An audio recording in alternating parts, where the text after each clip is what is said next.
America और China को लेकर के टैरिफ वार चल रहा है और उसका असर पूरी दुनिया के देशों में देखने को मिल रहा है।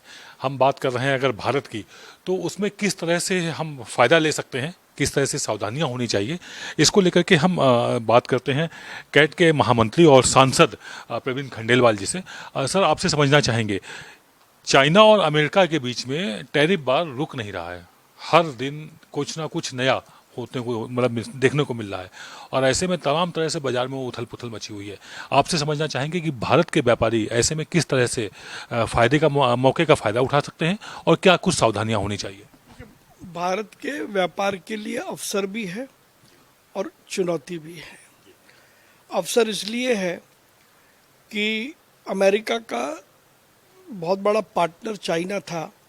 चाइना का बड़ा सामान अमेरिका में आता था, किंतु टैरिफ के चलते अब उस पर रोक लगेगी, क्योंकि वो सामान टैरिफ लगने के बाद इतना महंगा हो जाएगा कि वो कंज्यूमर की रीच से बाहर हो जाएगा।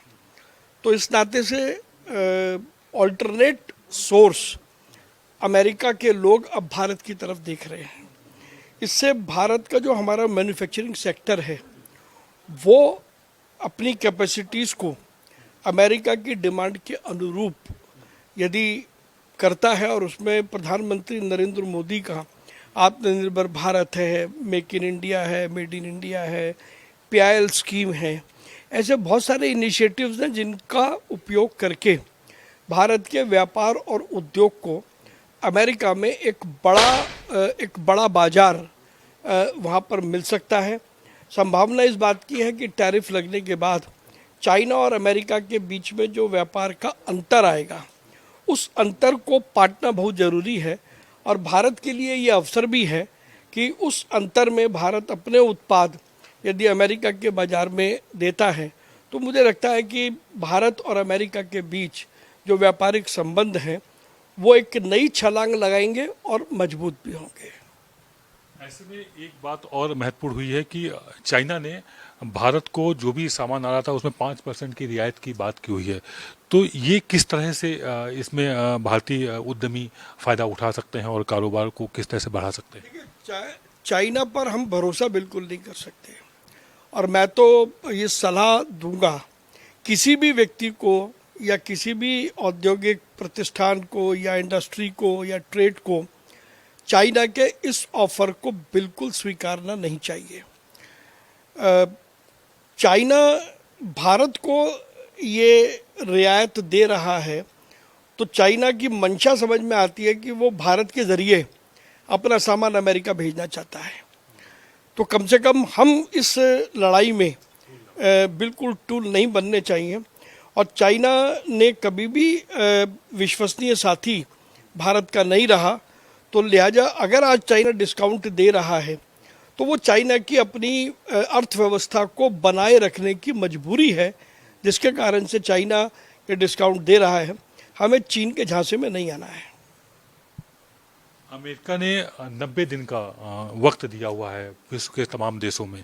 ऐसे में भारत से काफ़ी संख्या में फार्मास्यूटिकल हमारी दवाइयाँ सप्लाई होती हैं। 40% हम अमेरिकी बाज़ार में हैं और इसके अलावा और भी तमाम चीज़ें हैं जिसमें कपड़ा है, जिसमें और हमारे कृषि के उत्पादन हैं। तो उसमें आने वाले समय में 90 दिन में क्या कुछ तैयारियां करनी होंगी व्यापारियों को, उद्यमियों को, जो ये मौका मिला हुआ है, ताकि समझ सकें। पहले हमें समझना है कि अमेरिका का बाजार कितना बड़ा है और उस बाजार में हमारी हिस्सेदारी जो वर्तमान में है उस हिस्सेदारी को हम आने वाले समय में किस परसेंटेज तक बढ़ा सकते हैं। उस टारगेट को ध्यान में रख करके हमारा जो मैन्युफैक्चरिंग सेक्टर है उसमें भी खास तौर पर जो हमारे MSME हैं उनको स्ट्रैटेजी वर्कआउट करनी चाहिए कि सरकार की स्कीमों का लाभ लेकर के अपनी प्रोडक्शन कैपेसिटी को वो बढ़ाएं और अमेरिका के बाज़ार में भारत के उत्पाद किस तरीके से ज़्यादा शेयर ले पाएँ, उसकी योजना अगर बन जाए तो परमानेंटली अमेरिका में भारत के उत्पादों का स्वामित्व होगा, प्रभुत्व होगा और अमेरिका और भारत के व्यापार के जो चर्चाएं चल रही हैं सरकारी स्तर पर उनको भी मजबूती मिलेगी और स्वाभाविक रूप से अमेरिका और भारत एक दूसरे के ट्रेड पार्टनर हैं।